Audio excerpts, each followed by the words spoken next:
What's your favourite image and why? I really like number 2 and number 9 because I really like the lighting and the shadow effect. I think it looks really good. I think my favourite image is either 7 or 3. I think 7 because where you're kind of looking down at her, she looks most afraid, so it's kind of most obvious that it's a horror film. But I find that with 3, there's quite a lot of emphasis on how big her eyes are and she's looking right at you, so it's more like a direct address and it's quite a big impact. My favourite image is number 3 because I like that the lighting and the contrast highlights and accentuates her facial expression.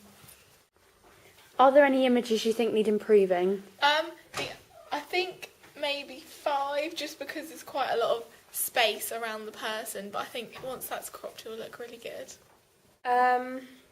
Maybe, I don't know, 5 perhaps, because, I don't know, the light on it, you can't really see her face that much. But I think that's about it, they seem pretty good. I think image 5 would need improving slightly, purely because the contrast is quite high, so you can't see her facial features and expression so clearly compared to the other images. Which backdrop is most effective? I really like the wallpaper in the back of them. I think that looks really good. It adds texture to the image. I think the wall, just that is most effective, where you can kind of see that it's dark around her, so the focus is more on her, with less in the background. Like the stairs has a few too many lines and shadows and things.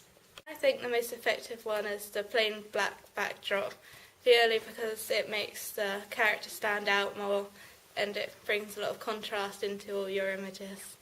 Do you prefer the neutral or high angle images? I quite like the neutral ones because you can see her facial expression a bit better. I think the high angle is effective as it makes the character look more vulnerable and more afraid, which kind of links to the horror genre. But I think I prefer the neutral angle as you can there's more emphasis on the expression and it kind of creates more personal engagement between the character and the reader. I prefer the neutral angles in the images because it gives a clearer sense of direct mode of address, and so it feels like the character's looking out towards you.